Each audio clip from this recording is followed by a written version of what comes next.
This is Chapter 11, The Powers of Congress. Discussion number 4, McCulloch v. Maryland. There are some powers that Congress has assumed that are not actually written into the Constitution.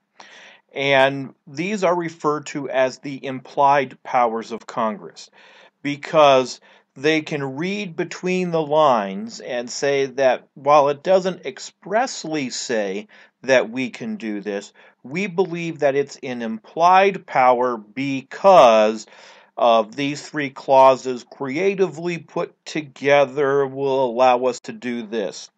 Now, the most famous example in how the Constitution has been allowed to expand goes back to the idea of having a national bank for the United States.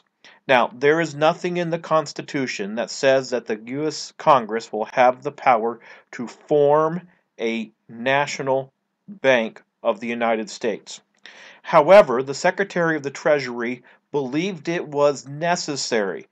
For example, if the government's going to have the power to tax, where are they going to put the money?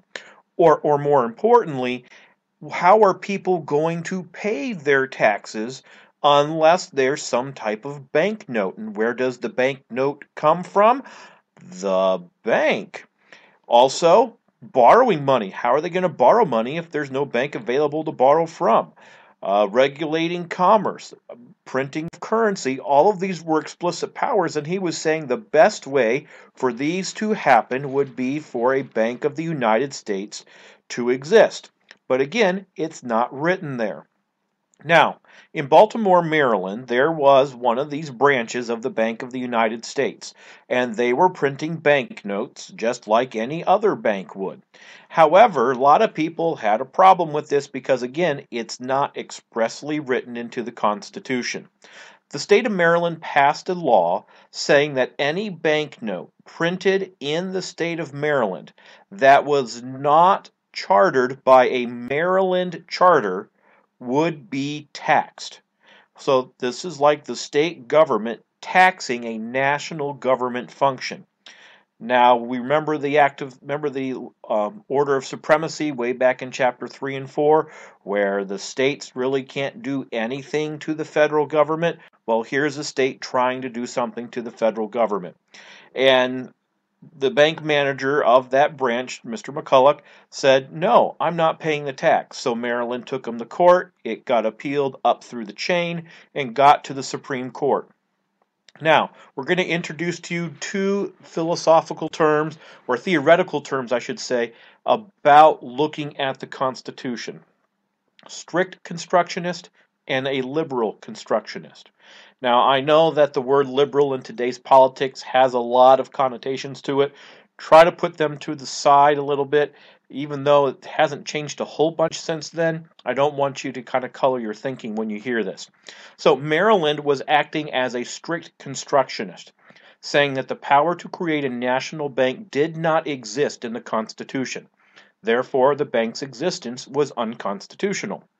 McCulloch, on the other hand, was the side that was representing more of a liberal constructionist, with saying that the power to have a national bank was a necessary and proper way to help with power to tax, power to borrow, power to regulate commerce, power to print currency. And so since those other powers were ways that the bank made workable, that's what he said ought to be. Now, as we take a look at the current United States government, I think and I hope that you can guess correctly that McCulloch won this case, and that the Supreme Court ruled that the expansion of what Congress could do is possible through the implied powers that might be read between the lines of those powers of Congress together with that necessary and proper clause. And remember, I told you had to keep track of where that necessary and proper clause was located in the Constitution. Article 1, Clause 18 of Section 8. I know I did a little backwards there. But yeah, that's what we're talking about. The Supreme Court said that Congress's legislative power granted Congress to interpret the Constitution's spirit in determining the constitutionality of laws and actions.